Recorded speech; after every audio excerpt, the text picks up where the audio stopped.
Alors, pourquoi les épaules? Pour la plupart des gens, ceci est une épaule. Mais pour l'anatomie et la physiologie, et pour Tothom, il ne s'agit que de la pointe de l'iceberg d'un complexe musculaire, facial et nerveux reliant la tête, les jambes, les bras et le tronc. Alors découvrons ce qui se trouve sous la pointe de l'iceberg. Voici ce qui se trouve sous la peau. Tout le complexe myofacial, muscles et fascia, plus des nerfs qui sont directement liés à l'épaule. Donc nous avons des muscles en contact direct avec l'épaule qui s'étendent sur la tête. Ici nous voyons les muscles monter sur la tête qui sont attachés à l'épaule et qui descendent dans le dos jusqu'en bas du dos. Voilà. Et puis qui vont aussi dans le bras. Et puis sur le thorax. Donc nous avons les muscles qui mettent en lien direct notre épaule à d'autres régions du corps, mais nous avons aussi les fascias. Et les fascias ont la particularité incroyable de fournir des expansions et des continuités faciales qui communiquent, transmettent des forces et lient l'épaule à l'abdomen, les lombaires, le bassin et la jambe. Donc nous voyons ici en vert les fascias qui s'étendent dans les bras, sur le flanc et puis dans la jambe. Voilà. Donc toutes les structures sont recouvertes de fascias. Les fascias permettent en fait la synergie myofaciale, c'est-à-dire la coordination des différents groupes de muscles entre eux, de la tête aux pieds. Et tout ça mobilisé par l'épaule principalement. L'épaule est liée avec l'entier du corps.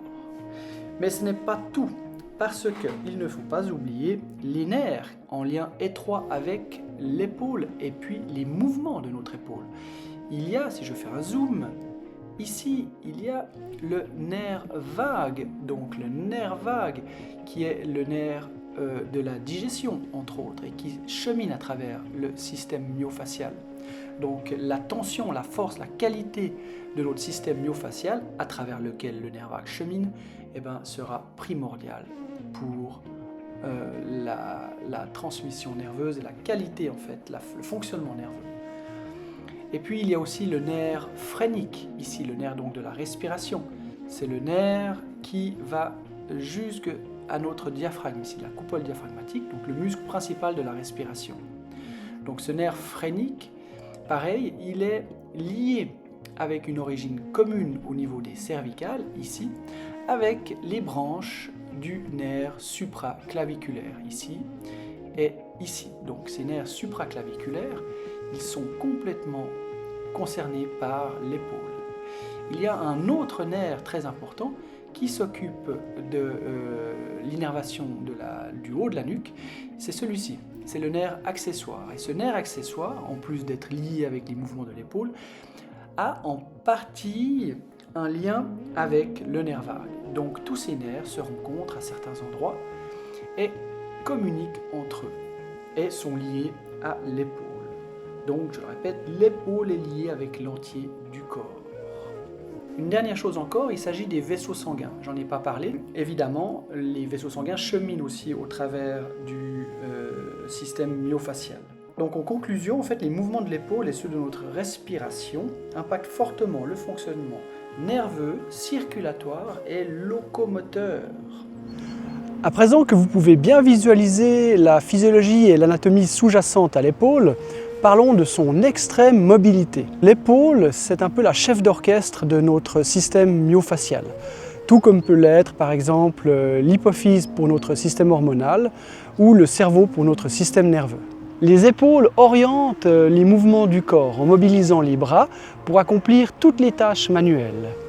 Elles emmènent dans leur élan la globalité du tronc.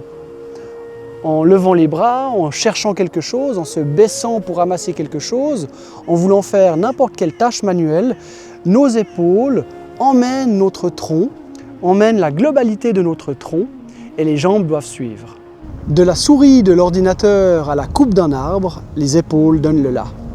Elles donnent le rythme et la cadence pour la course à pied. Les jambes suivent. Les épaules s'occupent de l'équilibre et conduisent notre coordination pendant que nos jambes et notre bassin servent de train porteur.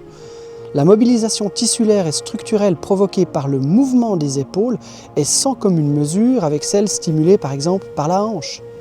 Alors attention, je n'ai pas dit que la hanche n'avait pas d'importance. Elle n'est simplement pas la chef d'orchestre. Mais que serait une chef d'orchestre sans musicien? Vous pouvez traiter une hanche, l'assouplir, la débloquer, mais sans prendre en compte les épaules et l'incidence majeure qu'elles ont sur le tronc jusqu'aux jambes, vous prenez le risque de devoir retourner chez votre thérapeute manuel. Soigner les épaules, c'est soigner le corps entier.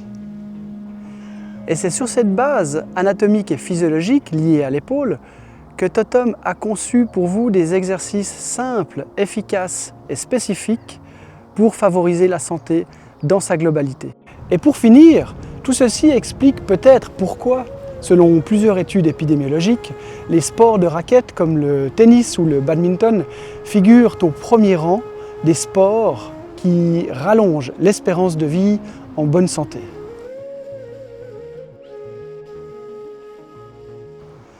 Du mouvement de notre épaule dépend notre santé.